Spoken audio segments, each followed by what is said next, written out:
Hello student, welcome to the session of sequence series.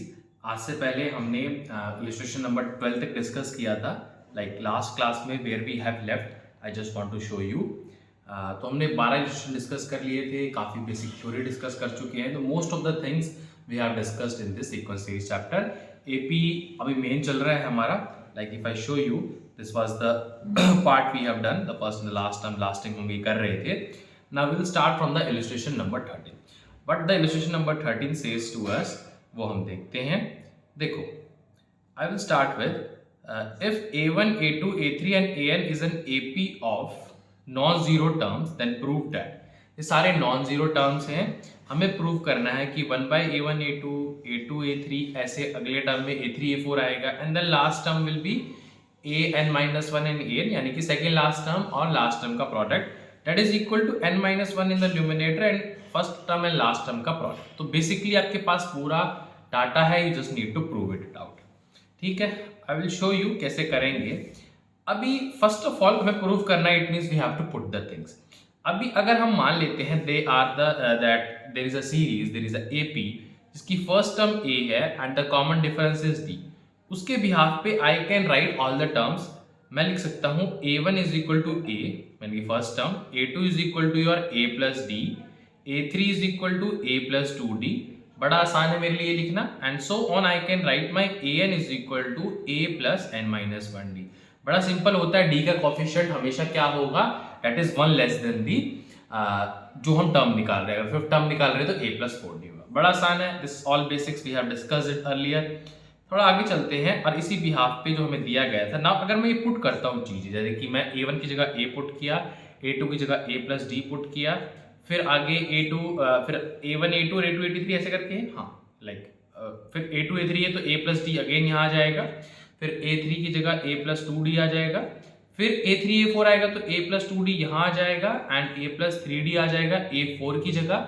So on dot dot dot dot dot last term में एक बार लिख देता हूँ, an minus 1 में आपका आएगा a plus n minus 2 into D, okay, and an में आपका आएगा a plus n minus 1 into D. ये आपको प्रूव करना है, that is equal to n minus 1 upon a1 into an। But मैं एक बार लेफ्ट हैंड साइड को कंसिडर कर रहा हूँ, मैं राइट हैंड साइड लिख के नहीं चल रहा, because we are going to convert our left hand side equal to right hand side. तो अपना पर्पस भी क्लियर होना चाहिए, कई बार हमें दोनों साइड से लेके चलना पड़ता है, but here we are considering this. अगर आप इसकी फर्स्ट टर्म को देखो, जो हमने यहाँ पर पर्टिकुलर सीरीज लिखी हुई है, इसकी फर्स्ट टर्म को देखो, सेकंड टर्म को देखो, थर्ड टर्म को देखो। पहले तो फर्स्ट टर्म की बात करते हैं। I can obviously write it as 1 by D over 1 by A, I can say minus 1 by A plus D. ये कैसे लिखा, चलो इसके दो तरीके हैं। पहले तो आप इसको ऐसे भी सोच सकते हो, चलो ऐसे मत करो, we will do it for you. आपको एक थिंकिंग भी डेवलप करवाऊंगा मैं, how we have done this.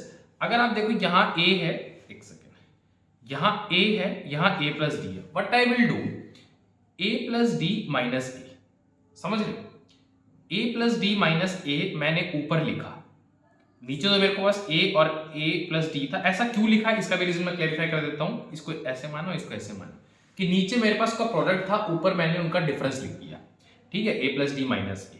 अब आप बोलोगे ऐसे थोड़ी 1 की जगह कुछ भी लिख सकते हो, ये सारी जगह 1 है ना, 1 है। लेकिन अगर आप ध्यान देखो, अगर इसको मैं सब्ट्रैक्ट करता हूँ तो d एक्स्ट्रा आता है, तो मैं d से डिवाइड कर देता हूँ, समझ रहे हो, मैं d से डिवाइड किया। आप समझो कि मैंने ऊपर थोड़ा पेन चेंज करता हूँ, d से मल्टीप्लाई किया है, क्योंकि इसका a प्लस डी माइनस ए का मतलब है कि d, तो उससे मैंने डिवाइड कर दिया। सिमिलरली सेकंड की जगह पे मैं क्या करूंगा, a प्लस 2d कह लो माइनस a प्लस डी कह लो। अगर आप ऊपर अभी देखो, इन दो टर्म को जो आपने सब्ट्रैक्ट करी है, उसके बाद d बचेगा तो मैं d से डिवाइड कर दूंगा ताकि चीजें बैलेंस्ड रहें, और नीचे मेरे पास a plus D into A plus 2d है। So on it will go on, ठीक है। अगर आप देखो तो 1 बाई डी, या फिर आप कह लो कि d डिवाइड में सब हर टर्म में आएगा, इवन लास्ट वाली में भी आएगा। ओवरऑल मैं 1 बाई डी को कॉमन निकाल लेता हूँ, अंदर मेरे पास बचा ये जैसे a plus D over a, यहाँ पर a plus 2d a plus D. अब जब मैं इन टर्म से डिवाइड करता हूँ, समझ रहे, जैसे ये मैंने डिवाइड किया, d को तो मैंने बाहर निकाल लिया, यहाँ से ये भी निकाल लिया, ये भी निकाल लिया।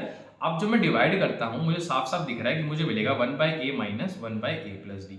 ये तो दो डिवीजन, दो अलग अलग चीजें मिल गई मेरे को after for the first term. इसमें से मुझे मिल जाएगा 1 बाई ए प्लस 2d कह लो पॉजिटिव का, minus 1 by A plus 2d। आप समझ रहे हो, ऐसे फिर अगले में आ जाएगा 1 by A plus 2d minus 1 by A plus 3d, ठीक है, so on it will go. अब मैं नेक्स्ट पे लिखता हूँ लास्ट में क्या टर्म्स बचेंगी। लास्ट में आपको कहीं यहाँ पर देखने को मिलेगा 1/a+n-2 इंटू डी, और फिर माइनस का मिलेगा 1/a+n-1 इंटू डी। अगर आप ध्यान से समझो तो टर्म्स कैंसिल आउट हो रही है। कौन कौन सी, आप देखो ये इससे कैंसिल हो गई, ये इससे कैंसिल हो गया। कहीं ना कहीं अगर मैं आपको शो करूं, ये वाली टर्म इससे पीछे वाली टर्म से कैंसिल हो जाएगी ऑब्वियसली, क्योंकि यहाँ पॉजिटिव का होगा, इससे जो पहले वाली टर्म होगी उसमें नेगेटिव का मिल रहा होगा a+n-2 इंटू डी। ये टर्म बचेगी और थोड़ा सा ठीक लिख लेते हैं, हाँ ये टर्म बचेगी और एक आपकी फर्स्ट टर्म बचेगी। इट मीन्स 1/d तो ठीक है, ओवरऑल आपको अंदर मिलेगा 1/a-1/a+n-1 इंटू डी। अब देखो बस 1/d तक तो ठीक है। अगर मैं अब एलसीएम ले लेता हूं, I will get a+n-1 into D minus a and divide by a into a+n-1 into D. ये एक प्रोडक्ट और ये एक प्रोडक्ट। अगर आप देखो ये इससे कैंसिल आउट हो गया, डी डी से हो गया, ऊपर तो बचा सिर्फ n-1 और नीचे आपको सिर्फ मिलेगा दैट इज आई कैन से, एक सेकेंड इसमें कोई कंफ्यूजन वगैरह नो, नीचे आपको सिर्फ मिलेगा a को आप यानी कि फर्स्ट टर्म को a1 लिख सकते हो और ये मेरी लास्ट टर्म है an, इसको लिख सकता हूँ। यही मुझे प्रूव करना था, दैट आई हैव डन। तो मैंने पहले भी बताया था प्रूव इट्स नॉट मींस कि हम थोड़ा अलग अप्रोच से जा रहे हैं। Subjective approach is always taken up for building more understanding, ठीक है, and for advance it is must, ऐसा नहीं you can skip this part, ठीक है। This is all about this question. इसमें एक चीज मैं आपको वैसे शो कर देता हूँ, let me show you. Yes, ये देखो इसमें जो प्री रिटन सॉल्यूशन है उसमें साफ साफ लिखा है कि हमने जनरल टर्म ये हो जाएगी एंड 1 2 3 के हिसाब से फर्स्ट सेकंड थर्ड टर्म को डिफाइन करेंगे, और इसको आप रेफर कर सकते हो। इसमें एज सच कुछ भी खास एक्स्ट्रा नहीं है, कुछ एक्सप्लेन करने के लिए नहीं है। रिपीटेशन भी मैं यहाँ पर रिकमेंड समझता नहीं, क्योंकि I have taken it very deeply. Even solution जो का प्री रिटन है थोड़ी चीज़ें कम ही आपको एज सच समझ आने के लिए हेल्प करेगी, बट वहाँ मैंने पूरा अच्छी तरह एक्सप्लेन किया है। So yes, now let's come to the next question. Before next question, we have few facts to understand, few properties to understand. Let's read it out and let's understand them better. देखो, in each term of an AP is increased, decreased, multiply or divided by the same non-zero number. The resulting sequence is also AP. क्या कहना क्या चाह रहा है, मतलब एक AP है, एक फिक्स नंबर ले लो, जैसे कि AP लिया मैंने A1, A2, A3 and suppose last term A है। अब कोई भी फिक्स नंबर ले लो, कोई कांस्टेंट नंबर ले लो, लेट्स से अल्फा, या कोई भी अल्फा नाम का एक मैंने कांस्टेंट टर्म लिया है, इससे चाहे तो मैं मल्टीप्लाई कर दूंगा। अब यह होगा सब टर्म पे कि अल्फा इससे भी मल्टीप्लाई होगा, इससे मल्टीप्लाई होगा, इससे मल्टीप्लाई होगा, ऐसा। या फिर मैं इसे डिवाइड कर दूं, अल्फा इससे भी, इससे भी, इससे भी, ओके, ठीक है। या फिर ये कह रहा है इंक्रीज डिक्रीज, मतलब मैं सब में अल्फा को ऐड कर दूं, सब में अल्फा को ऐड कर दूं। या फिर ये कह रहा है कि मैं सब में से अल्फा को सब्ट्रैक्ट कर दूं, alpha minus alpha minus alpha. तो तीन चार चीजें हैं। तो एपी के केस में खास बात क्या है, चाहे आप ऐड करो लेकिन सेम नंबर होना चाहिए, अलग अलग नहीं। अल्फा एक कांस्टेंट नंबर है, एक फिक्स नंबर जो मैंने लिया, सपोज 2 लिया आपने, तो आपकी ऐड करने से वही रहेगी। ऑब्जर्व भी करेंगे, एक एपी ले लो 2 4 6 8, अगर सबने ऐड कर दिया तो क्या होगा, 4 6 8 सेट हो जाएगी, मतलब कि फर्स्ट टर्म बस चेंज हो जाएगी आपकी, सेकंड टर्म जो पहले 4 थी वो 6 हो जाएगी, जो पहले थर्ड टर्म 6 थी वो अभी 8 हो जाएगी, ऐसे वेरिएशन आ जाएगा, लेकिन रहेगी सेम सब्ट्रैक्शन से, बस थोड़ा घटाव हो जाएगा उसमें, लेकिन जो मेन कॉमन डिफरेंस है वो मेंटेन रहेगा। मल्टीप्लाई भी करते तो भी कोई खास दिक्कत नहीं आएगा।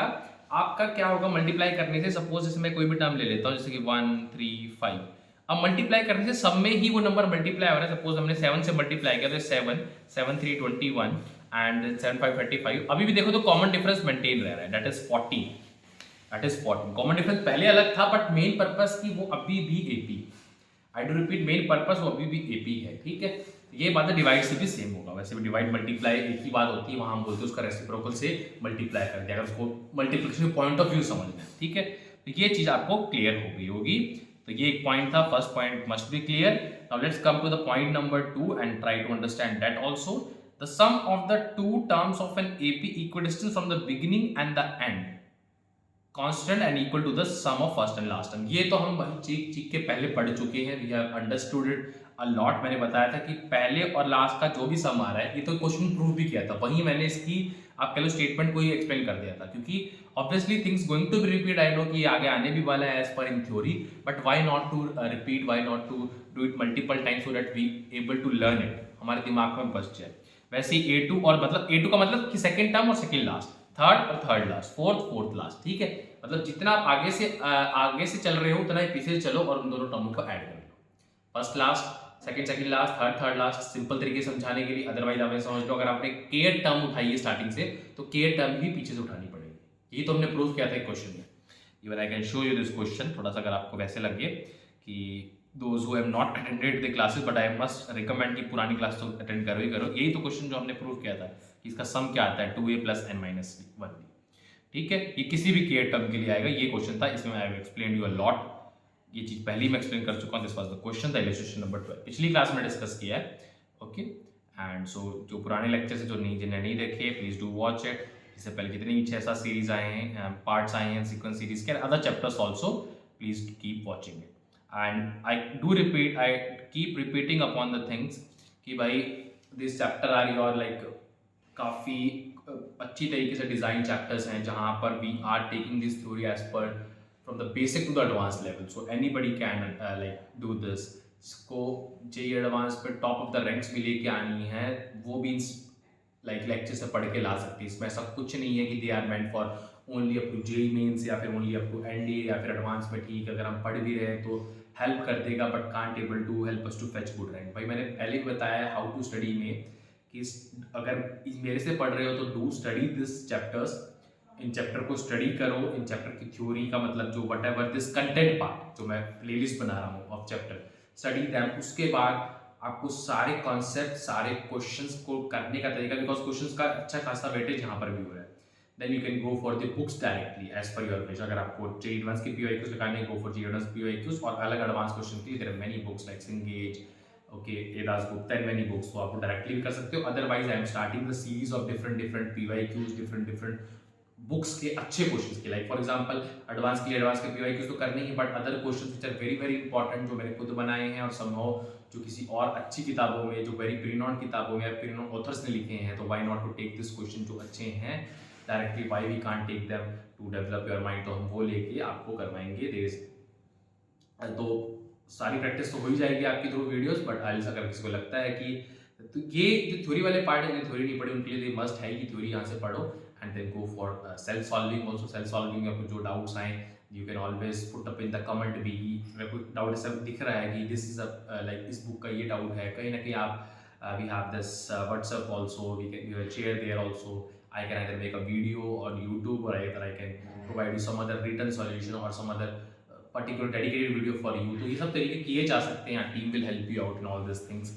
सो keep learning for this purposes. बाकी हाँ, इलस्ट्रेशन में 14 में डिस्कस करेंगे this particular class we will, and then we will come to the like end of this particular part. और उसके बाद फिर आप सब्सिक्वेंट पार्ट में, चैप्टर तो नहीं भाई, चैप्टर को लंबा चलेगा, बट यस इस पर्टिकुलर मैं कहूँगा सेशन में हम थोड़ा सा ये 40 क्वेश्चन डिस्कस करेंगे।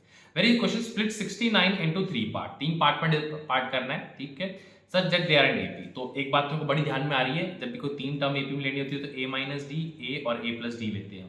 कॉमन डिफरेंस क्या है इनके बीच में? d वाला है, ठीक है। ऑड नंबर में ऐसे होता है, अदरवाइज हम 2d लेके a-2d, देन मान के चलो कि a-2d लिया है, फिर a-3d बोल लो, फिर a-d बोल लो, फिर a+d बोलो, a+3d बोलो, वो वाला सिस्टम। चलो वो 4 के लिए है, बट मैं ये कह रहा हूँ ये है, इसमें कॉमन फर्स्ट टर्म तो मत बोलो, बट ये 3 टर्म्स हैं जो कंटिन्यूअस है। तो इन 3 पार्ट्स में डिवाइड हो जाते हैं, AP fine and the product of the 2 smaller, मतलब कि a-d एंड a का जो प्रोडक्ट है दैट इज 483। ये बड़ा आसान है और इसका सम ऑब्वियसली हमें देर, क्योंकि हमने इनको डिवाइड किया ना 3 पार्ट में, दैट इज 69। तो कुल मिला के यहाँ से तो मुझे मिल जाएगा कि ये तो d से d कट जाएगा, 3a की वैल्यू मुझे मिल जाएगी 69। So obviously a will be equal to 23, a very easy calculation for me. यहाँ मैं a की वैल्यू पुट कर दूंगा 23 माइनस d, सेकंड इक्वेशन में। I can name this as second equation, obviously I can name this as equation number 1. So this is 23 minus d and you have been multiply with a na, so a is 23, that is actually given is 469, I think 483, so 483, तो obviously 23 for आपके 2 से जाएगा 21, तो ये ऐसा 21 times हो जाएगा। तो 23 minus d is equal to 21, you will get d as 2। जब आपके पास a और d आ जाता है, कोई चिंता की जरूरत नहीं पड़ती, आपको बस मिला के पूछा क्या गया है, स्प्लिट करना है, आगे कुछ पूछा भी गया होगा आई थिंक। बस यही कहा था इसमें, but you have to find, मतलब आपने ए और डी फाइंड कर ही लिया तो आप एपी आराम से बता सकते हो। तो split 69 into 3 parts such that they are in AP and the product of the small two, बस ठीक है। एडी आ गया, इट मींस अगर आपको सीरीज लिखनी हो तो you can always right first term is your मतलब अगर मैं 23 स्टार्ट करता हूँ, उससे पहले वाली टर्म भी अगर मैं लेता हूँ, मतलब अगर तो 3 नंबर पता करने हैं तो बड़ी सिंपल सी बात है भाई, एक 23 हो गया, एक 23 प्लस 2 यानी कि 25 है, और एक 21 है, ठीक है। बाकी अगर पूरी सीरीज पता करनी है तो इसको फर्स्ट टर्म मान के या किसी को फर्स्ट टर्म मान के आगे निकाल सकते हो। But yes, the 3 terms are this. Obviously इन्होंने लिखा नहीं, but they want to ask the 3 term, मतलब ऑब्वियसली उन्हीं को डिवाइड किया है, they are to ask that. ये फटाफट क्रिएटिव सॉल्यूशन देख लेते हैं। Obviously they have done the same approach, 3 part में डिवाइड किया, a minus D A plus D, तीनों को सम करके उनको a की 23 मिली। प्रोडक्ट की value obviously according to question हमने पुट किया, तो वहां से हमें d मिल जाएगा। d जैसे हमें मिला तो हमें कितना मिला, 2 मिला, very good. And then find the 3 parts. ठीक है, अगला क्वेश्चन भी सेम है, but that we will take in the next class. Till then keep learning, keep watching, we will meeting soon in the next lecture.